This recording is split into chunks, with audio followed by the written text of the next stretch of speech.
Le gouvernement camerounais envisage vacciner 20% de sa population avant le début de la CAN prévue en janvier 2022. Pour honorer cet engagement, les autorités sanitaires annoncent la commande de 5,3 millions de doses de vaccins américains Johnson & Johnson pour intensifier la vaccination engagée depuis 3 mois avec les vaccins chinois Sinopharm et britanniques AstraZeneca. Dans un communiqué signé le 16 juin dernier, le ministre de la Santé publique informe les populations qu'il sera organisé du 7 au 11 juillet 2021 une campagne nationale d'intensification de la vaccination contre le Covid-19 sur toute l'étendue du territoire national. D'après Manaouda Malachi, cette campagne se fera dans les formations sanitaires. Certaines équipes mobiles vont se déployer dans les communautés, y compris en porte-à-porte, les lieux de rassemblement, comme les marchés, les lieux de culte, les entreprises et les administrations publiques. Toutes les personnes âgées de plus de 18 ans sont concernées. Par cette stratégie, le gouvernement compte vacciner 20% de sa population avant la CAN. Rappelons que l'attitude de rejet de ce vaccin est encore développée chez les populations qui restent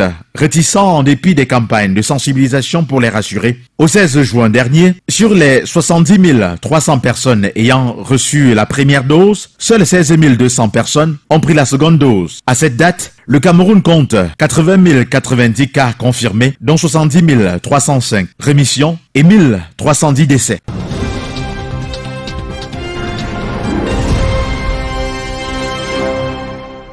La rue, c'est pour tout le monde. S'il n'y a pas d'endroit, vous ne venez pas dans la rue. Quand ils demandent maintenant, on va aller où? Ils étaient où avant? Lutte contre le désordre urbain. La communauté urbaine de Douala fixe des amendes aux occupants des trottoirs de la ville. Dans un arrêté signé ce 22 juin, et portant interdiction et répression de l'occupation des trottoirs par les véhicules, motocyclettes ou tout autre commerce. Dans la ville de Douala, le maire de la ville, Roger Bassadine, fixe des amendes aux occupants des dits trottoirs. Les montants varient entre 10 000 et 250 000 francs CFA. À titre d'exemple, le stationnement d'une motocyclette sur le trottoir ou dépôt de tout autre objet est facturé à 10 000 francs CFA. Celui d'un véhicule ordinaire à 25 000 francs CFA, tout comme l'établissement d'un commerce, laverie, garage, salon de coiffure, bar ou limonadière, menuiserie et toute autre activité analogue. Le stationnement d'un véhicule pick-up sur le trottoir est sanctionné à 50 000 francs CFA, alors que celui d'un véhicule gros porteur ou d'un conteneur est facturé à 200 000 francs CFA. La plus lourde amende est imposée au dépôt du matériel de chantier, facturé à 250 000 francs CFA. Le maire de la ville précise que les usagers ayant écopé d'une amende devront se rapprocher pour paiement à la recette municipale de la communauté urbaine de Douala, sur présentation d'un procès verbal dûment signé de l'agent verbalisateur. Par ailleurs, tout défaut de paiement entraîne une mise en fourrière de l'objet cause de l'obstruction, précise Roger Bassadine. Cet arrêté, qui a pris effet ce 22 juin, s'inscrit dans le cadre de l'implémentation du programme Restituer le trottoir aux piétons, une opération qui vise la libération des trottoirs et autres emprises du domaine public occupées de manière anarchique et illégale par diverses activités informelles.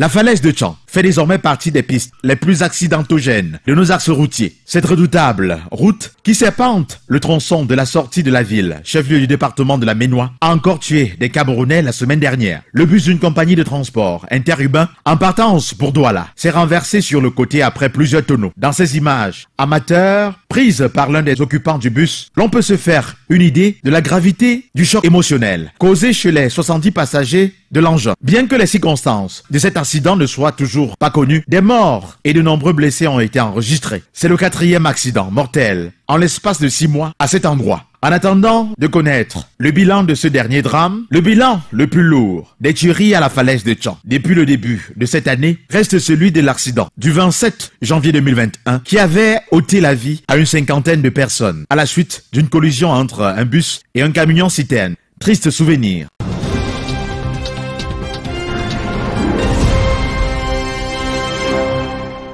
Les artistes et musiciens ont fait entendre leur voix, comme annoncé ce 21 juin, à l'occasion de la journée internationale à eux consacrée. Portée par le leader du mouvement 2021, les artistes ont investi les abords des services du Premier ministre pour obtenir de lui les informations en rapport avec l'élaboration d'un statut des artistes. N'ayant pas pu rencontrer le chef du gouvernement, les artistes ont laissé un mémorandum à son attention. Parmi les revendications formulées par ces derniers figure en bonne place l'exigence du statut d'artiste, l'autonomie des OGC et la décentralisation des élections dans les régions, le bilan de la redevance des téléphonies mobiles et grands usagers depuis 20 ans, la refondation de la commission de contrôle des organismes de gestion collective, la ratification du traité de Rome sur le numérique, la construction des salles de spectacle dans les 10 régions, la compensation sur la Covid-19, les états généraux de l'art et de la culture et bien d'autres. D'après ces auteurs, cette sortie n'est que la première étape d'un plan de revendication bien structuré. D'autres initiatives similaires vont être implémentées si l'administration n'apporte pas des réponses satisfaisantes à leur doléance. Rappelons que l'élaboration d'un statut formel officiel pour les artistes camerounais a été souvent l'objet de nombreux débats et manifestations. Malgré les multiples débrayages organisés par différents collectifs d'artistes, associés aux nombreuses promesses des autorités de tutelle, les artistes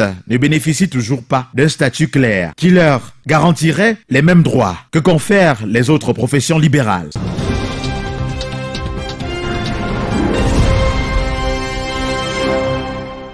Gaël Ngadamut est le nouveau team manager de l'équipe nationale féminine de football. L'information a été rendue publique le 18 juin dernier dans un communiqué signé de Seydou Bobonjoya, le président par intérim de la Fédération camerounaise de football. Après avoir pris sa retraite il y a moins de 2 ans, le Ballon d'Or 2016 est à nouveau appelé en sélection, cette fois-ci dans l'encadrement technique. Ce renouvellement du staff technique de l'équipe de football senior dames vu la promotion de Gabriel Zabo au poste de sélectionneur principal en remplacement d'Alain Jumfa. Le nouvel entraîneur des Lions est secondé par Anon Azan Bernadette au poste d'entraîneur national adjoint. L'élection du nouveau président de la Fédération camerounaise de football est prévue en octobre 2021. L'information est contenue dans un communiqué signé du président par intérim. La FIFA a validé les projets de nouveaux statuts du code électoral et du code éthique, approuvant également le projet de chronogramme des élections. Cela ne fait plus l'ombre d'aucun doute. Le mois de juillet 2021 est consacré à la tenue des assemblées générales, d'adoption des nouveaux textes et l'élection des membres des commissions indépendantes et des organes juridictionnels. Puis suivra en août les élections des membres des exécutifs dans les départements et les régions. Difficile pour le moment d'identifier les futurs candidats, mais une chose est certaine, Seydou Bobonjoya, récemment promu vice-président de la CAF, devrait briguer un nouveau mandat après l'annulation par le TAS en janvier dernier du processus électoral qui avait conduit à son élection en 2018.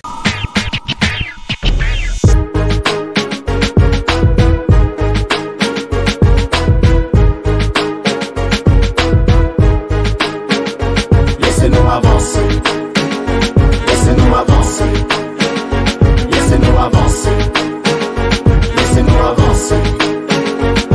Quand on sort une œuvre que le public plébiscite, que la crème de la chanson félicite, comment oses-tu douter quant à sa réussite? Même Dieu et le diable ont fait de nier le mythique.